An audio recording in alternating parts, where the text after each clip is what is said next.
donc, monsieur Millet, donc les recherches sur le terrain sont abandonnées, considérant que depuis 1 an et demi, beaucoup de choses ont été faites. Vous l'avez dit, vous avez pour l'instant échoué dans la recherche du cadavre, puisque vous êtes persuadé qu'il y a un cadavre, qu'il est quelque part, qu'il est dans la zone dans laquelle vous avez cherché, mais pour l'instant, vous ne l'avez pas trouvé.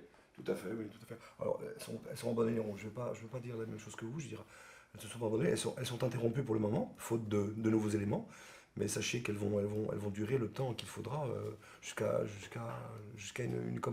une action publique qui s'éteindra, mais jamais, parce qu'en fait, on a toujours des éléments d'enquête à trouver. Donc, il y a encore quelques recherches à faire au niveau du Doubs, qui ne sont pas effectuées pour des raisons de climat. Mais une fois qu'on aura terminé, bien sûr qu'on rendra le dossier au magistrat instructeur, et puis ensuite, tout élément nouveau, bien sûr, porté à notre connaissance, fera l'objet de recherches poussées, évidemment. C'est là que vous considérez que par rapport à tout ce qui a déjà été fait, il n'est pas sérieux de continuer à ratisser cette zone qui est pour l'instant relativement restreinte et que dans cette zone, vous avez tout fait. Moi, je considère qu'on a fait vraiment un gros travail de recherche sur le terrain, et il me paraît, enfin, il me paraît pas utile de continuer parce qu'on a vraiment fait le maximum. Vous avez la preuve absolue que donc cet homme est le coupable et qu'il a assassiné cette fille et ensuite dissimulé le corps quelque part dans la zone dans laquelle vous cherchez. Cette thèse-là, de toute manière, oui, en accord bien sûr avec le magistrat instructeur, et on est sur la thèse de l'assassinat, bien sûr. Oui. Donc là, il reste quelques recherches des plongeurs. Oui. La campagne se termine. Là aussi, vous aviez, j'imagine, des espoirs qui sont déçus. Oui, on est déçus, bien évidemment. On est toujours déçus de ne pas arriver à nos fins. Notre enquête nous a amené à trouver de nombreux éléments.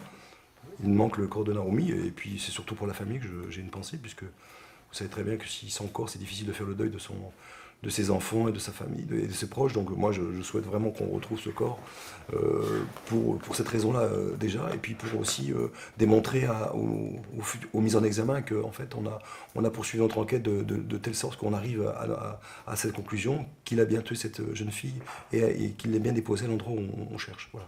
Est-ce que vous expliquez le fait que vous n'ayez pas encore trouvé de cadavre? Vous avez affaire à quelqu'un qui arrive, certes de l'étranger, qui ne connaît pas le terrain, qui vient quand même quelques jours avant, donc qui prend des repères, qui est manifestement quelqu'un d'assez intelligent, en tout cas, il savait ce qu'il faisait.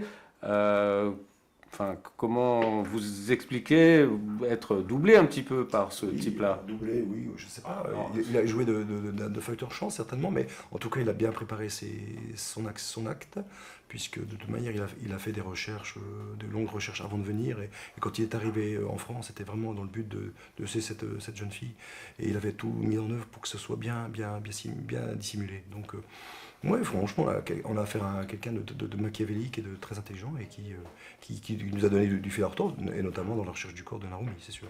Tous les moyens ont été mis en œuvre, hein, c'est-à-dire moyens humains, moyens techniques, voire technologiques, et en véhicule aussi, enfin, parce que ça va jusqu'à... On a commencé par les avions, hélicoptères.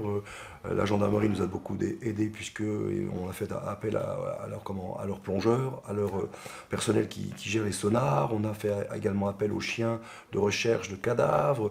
On a fait également appel aux sapeurs-pompiers pour les recherches de cadavres un peu plus récents. On a fait appel à des spéologues. On a fait vraiment un gros travail. Je dirais on totalise plus de 1000 heures, 1500 heures de recherche au total. On a fait appel également à des jeunes collègues de l'école de Montbéliard pour faire des ratissages dans des zones bien précises dans la forêt de Chaux. Donc si vous voulez, c'est un gros travail. On ne l'a pas mis en exergue parce qu'on voulait rester discret, puisqu'on voulait avoir l'assurance de ne pas se tromper sur le site qu'on fouillait. Mais non, on a fait un gros travail. Je pense qu'on a mis tous les moyens en œuvre qu'on pouvait mettre pour retrouver cette jeune fille. Voilà. Merci. La situation, elle semble un peu bloquée, alors même si pour la famille c'est quand même important de retrouver le corps, mais la situation, elle semble quand même bloquée, parce que... Oui, c'est sûr qu'elle est bloquée, mais vous savez, tout est possible. Il suffit d'un promeneur, d'un pêcheur, je ne sais pas. Et il peut être qu'avec les conditions climatiques qu'il y a eu, les fortes crues, les choses comme ça, peut-être qu'on retrouvera des parties du corps de la victime un peu plus loin que les recherches que l'on a poussées, quoi. Et vous n'imaginez pas du tout qu'ils brouillent les pistes, par exemple, dans ce coin justement du pays de Dole, là, Non, parce qu'on a des éléments d'enquête qui laissent à penser que quand il a quitté le secteur, il était seul. Voilà, sur ça, je peux pas en dire plus, mais voilà. Donc pour nous, c'est clair. C'est clair que s'il y a un cadavre, il y a sans doute un cadavre, il est dans le secteur dans lequel vous allez chercher. oui, à pratiquement 100%, on dirait. Voilà. Mais bon, il nous manque les déclarations de ce monsieur. Voilà. Merci. Merci.